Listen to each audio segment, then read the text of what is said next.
Hello EVE Online Miners, this is Most Wanted here, and I'm creating a video in response to one of the EVE mails I got from one of my mass mails.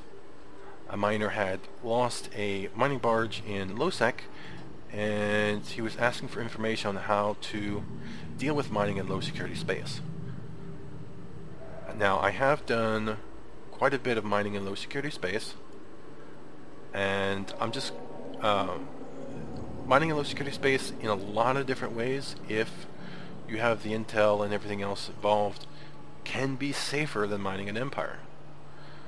Because of course, as you look in my local here, if I go out and mine, any of those people could potentially reship into something that could blow up my ship for no reason at all other than it's fun to do, or maybe the fact that I'm in here bothers them. So I have no way of knowing, unless they've ganked a lot in the past and I've applied standings to them, I have no way to know if they would gank me in the future. Low sec is much different in the fact that you're going to normally be joining a corp, you're not going to fly out there yourself. That corp may or may not be in an alliance, or may not be in a coalition of corporations and alliances. So they'll have standings with other people, alliances blue to other alliances, corporations blue with other corporations. As long as those standings are mutual, then they're unlikely to attack you while you're in an asteroid belt in low sec.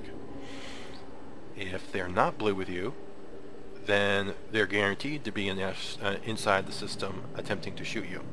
So, super cut and dry. Either they're going to be there to help you, not hurt you, or they're going to be there to kill you. So if they're blue, they're good. If they're not blue, they're bad. So there's no applying standing, and there's no browsing the kill boards. There's none of all of that you have to do when you're in high sec. They're either going to be blue or they aren't. And that is a key to mining in high security space.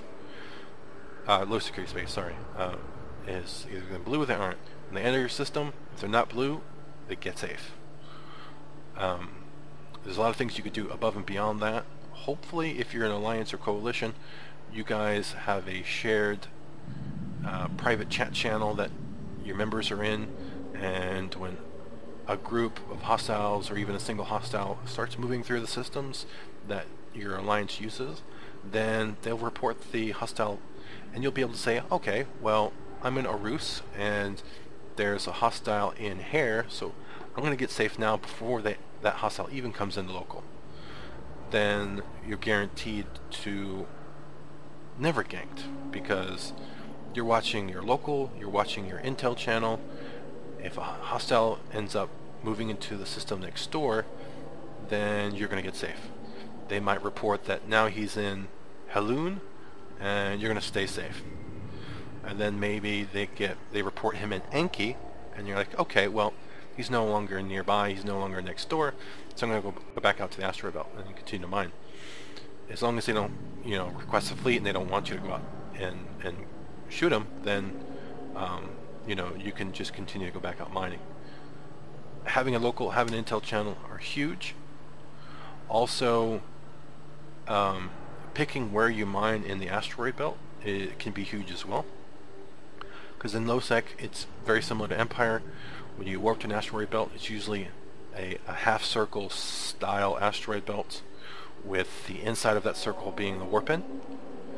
And usually it's about 20-ish kilometers from the warp in where you'll find the asteroid belts.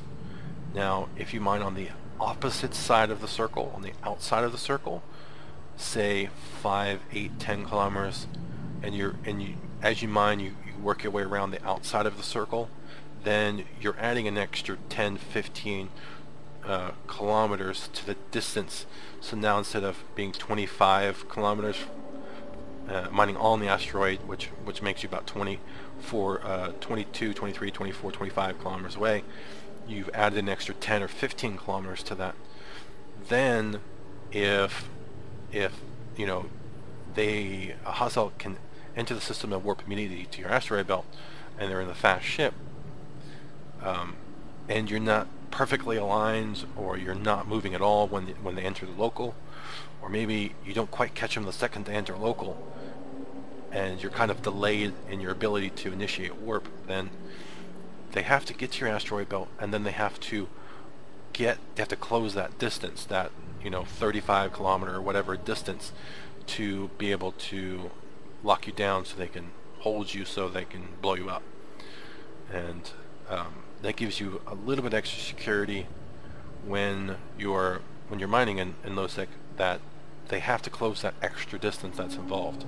And in Empire, people are lazy. They warp to 0, they fly just as close to the asteroids as they need to, and then they kind of just sit there and mine. But if you're on the outside of that semicircle, mining towards the center, then you're always going to be further away from the warp end than anyone that's mining on the inside. Also, if you're moving from across the asteroid belt, you're doing any kind of moving at all inside the asteroid belt, you always want to be moving in the direction of something you can warp out to. So turn on all your brackets for your moons and your planets and your customs offices and everything else that goes along, all that random jazz that's in low-sec. Turn on all the brackets. And when you're moving from down the asteroid belt, try to move in the direction of something you can warp to. Even if it's not in the direction, it's in that general direction, then you could switch between different celestials that you're aligning to kind of walk your way around the outside of the asteroid belt. And that way you're always moving in the direction, if you're moving at all, you're always moving in the direction that you can safely warp out to. And what you'll do is you'll just warp to it at 50 or 75 or 100 kilometers, just in case they do get into the belt quick enough and they do see you warp. They're going to pick some random range, either 0 or 100 usually, and maybe you warped at 35 or warped at 30 or 50 or 75 or 100, and then when they land to try and tackle you, they're at the wrong range, so that gives you even more time to get somewhere else safe. Or you could create some safe spots in the system, but those are a little bit more difficult to tell exactly where they are in order to align to them. But then that allows you to get to your control tower or get to your station without running the risk of being pointed. All these mean you don't have to put warp core stabilizers on your ship. And actually, I don't really recommend it, because they nerf your targeting range, and that means you're forced to be closer to the asteroid belts, which means you're going to be closer to the warp in, and it means it's less distance they have to travel in order to tackle you. And if you're new to low-sec, I recommend mining in a retriever until you really get used to it. And then maybe potentially, if you've got corp members that can come to the asteroid belts and remove the rats, that's awesome. Maybe you go up to a coveter, and you'll do better jet can mining in low-sec than you would in Empire. And jet cans can look like wrecks that have been salvaged, so they don't necessarily scream that there's a miner in the system. Especially in low-sec, it's very uncommon to have mining in low-sec. So jet can mining is a good way to go. I wouldn't put MTUs down in low-sec, because then it's guaranteed there's going to be some kind of mining activity that's going on, or maybe a really lazy radar maybe. But MTUs of course can be destroyed, so it's no reason to put MTUs. Just jet can mine in low-sec. You could even mine on the move and then jet can when your ore hold's full, and then have someone tractor it up for you, or bring your alt in and tractor it up. Put a tractor on your hauler or whatever the case might be. And then the last thing you want to do, if you absolutely feel like it's necessary to do it, then you can nerf your fit by putting a warp core stabilizer on it. But you'll lose your yield, you'll lose your locking range, and those both kind of increase your risk. Funny enough, I mean, and if an interceptor comes in your asteroid belt and he's able to close within warp core scrambling range, and he has a warp scrambler fit, then if you only have one warp core stabilizer, then you're still tackled anyway. If you fit 2, then you even further nerf your locking and your yield, and there's no point for you to even be in low-sec at that point. You've nerfed your yield so much, you would make more ISK mining in high security space with a lower end ores. So,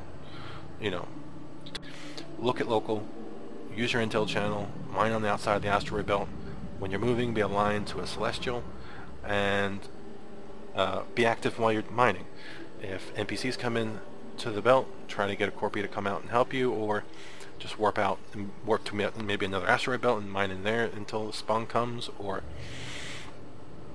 switch ships at a station or pass. If you're going to pick a system to mine, try and mine with your core piece first. If the system is just got too much traffic and it's too hostile, then like Orus, try to pick a system that's not on the autopilot route, that has a decent number of asteroid belts, and maybe it has Hammerfight and Jaspit in it, or Jaspit and Hedbergite, and then you can earn a decent amount of ISK while you're there. You can mine straight into a control tower, maybe get an Orca or a Rorqual to help compress the ore for you, although those are not likely to be in low-sec PvP corporations. You may have to do it yourself. You may have to look for wormholes while you're in low-sec to sneak an Orca through and get the skills for an Orca, so that you can move your ore from a stationless system to the nearest station system. But you'll want to make sure that you use corp mates or alts to scout your route and to web your ship off of stargates so they can get to warp instantly. All those can reduce the risk of the logistics that's required when you're mining low-sec. And that's about it. I mean, there isn't much more you can cover with low-sec. Otherwise, it's basically the same thing as Empire. You're going to pick a quiet system and all other good stuff, and I think that's about it. So, thanks for watching. If you guys had any questions, comments, or ideas about what was said in the video, then please leave me some feedback.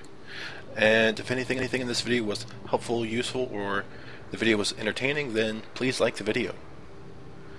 Thank you, and have a nice day.